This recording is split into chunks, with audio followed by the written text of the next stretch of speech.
There's a category of thought that I've come across while researching part 3 of our brain series. This doesn't really belong in that video, so I decided to make this concept into its own short. Summed up in the most concise way possible, this way of thinking closely resembles how the Joker thought throughout the movie The Dark Knight. If you haven't seen that movie, the Joker subjects Batman and the people of Gotham to increasingly ridiculous scenarios, concluding with rigging 2 boats up with explosives, giving the detonators to the people on the other boat, then waiting for them to blast each other into oblivion. In a more wholesome part of the movie, the people choose not to set off the detonators. The Joker's mentality here is that the people of Gotham are teetering on the edge of chaos, and he can tip the right dominoes to make the whole house come crashing down. People are naturally horrible, and they will eat each other given the opportunity. See, madness, as you know, is like gravity. All it takes is a little push. To some, this might seem like the rantings of a madman, but I have found that this attitude on psychology is actually pretty widespread throughout the public, and even psychologists at times. I have never seen this phenomena fully documented, so I will do it here. I am dubbing this the Joker Delusion, and I will define it as the belief that human beings are inherently rotten and only act virtuously because of the societal structures around them. A very bleak outlook on humanity, but a dedicated group of clowns have gone to great lengths throughout history to prove this. What were you trying to prove? That deep down, everyone's as ugly as you. You're alone. The first of these experiments you've probably heard of, the Stanford prison experiment. This has been covered in great detail, so go look into it if you haven't. But the note card summary is that they had some people instructed to act as guards, some instructed to act as prisoners, and the guards ended up being very mean to the prisoners. The result essentially went viral and led to this idea that if you just put people in positions of power, the natural instinct is to be cruel. The problem with this experiment, when you look into it, is only 1/3 of the guards actually displayed any sadistic behavior, and the members of that group reported that they were acting. What happened here is that the experimenter really wanted that result, so he encouraged the guards to act cruelly. This is called demand characteristics. For example, if you are recruited for a psychological experiment and the researchers either directly tell you or heavily imply that someone should be treated poorly, well, all of this is in the context of an experiment, so you will probably act how the researchers want you to. In 2002, the BBC tried to replicate this experiment and got none of the same results. I have read and discussed how stupid this experiment actually is for hours and hours throughout my life, and I've kind of had it. Enough from the clown! People have the ability to pretend to be cruel if you tell them to, and put them in a prison which they know is fake, and the prisoners are also actors. This shows nothing. Moving on. Now, the next example is one you probably haven't heard of, the alkali raft experiment. I will link a video below to a full breakdown of this because it is so stupid I cannot even fully elaborate without permanently degrading my own mental state. I'm gonna do you a favor, my brother. I'm gonna leave it to you, because if it comes out of my mouth, and I sit up there and I literally articulate the stuff that this man has done.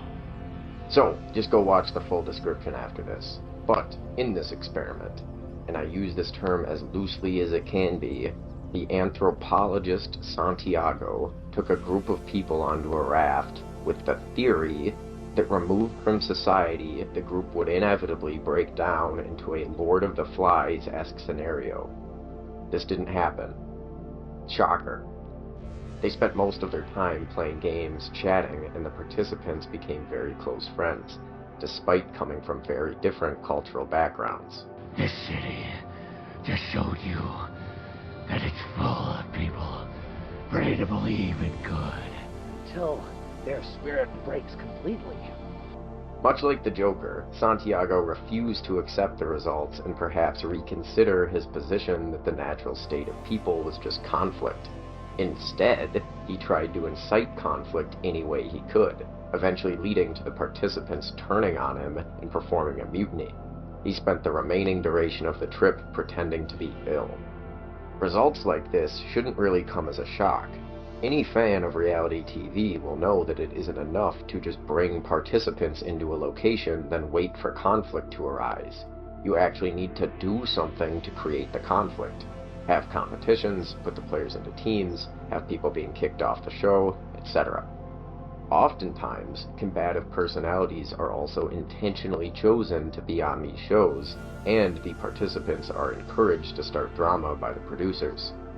Even then, under all these conditions, a common report from people on these shows is that things were mostly calm, but the camera just filmed the more spicy bits. Let me respectful. Let me tell you something. Let me tell you. Yeah, motherfucking hell, bitch. Nah, bitch.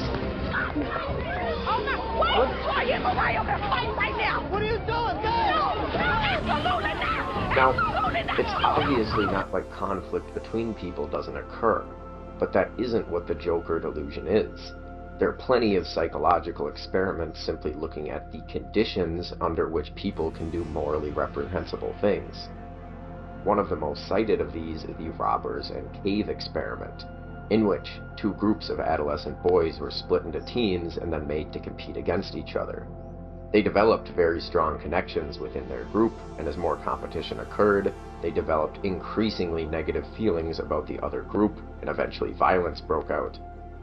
The researchers were able to quell these negative feelings by getting both groups to work on a shared task during the last phase of the experiment. The conclusions made were developed into realistic conflict theory, which posits that group prejudice develops as a way to rationalize competition over resources. If you think about it, this is actually the exact opposite of what the Acolyte raft experiment was trying to prove.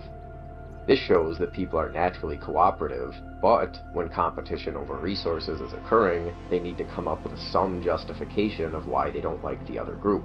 This justification is a way to overcome their natural instincts to be nice. These justifications can take on a life of their own, but can be quelled if the groups are forced to work together. So, was the Joker right? Are people just naturally rotten inside? It seems like they aren't. Yet, this delusion persists. I have noticed it is usually paired with a person who themselves is seeing the world in a very negative way, which can cause them to project how they feel onto everyone else. On a base level, believing this won't really harm anyone, but the idea has led people to go to some insane lengths to try to confirm how they think people should naturally be operating. We can laugh at Santiago and his raft.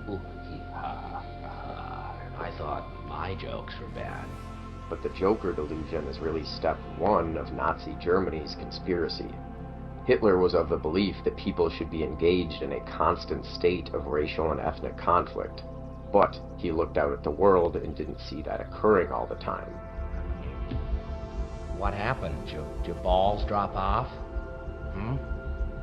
Clearly, he couldn't be wrong about the nature of people, so he needed a conspiracy to explain his version of the Joker delusion.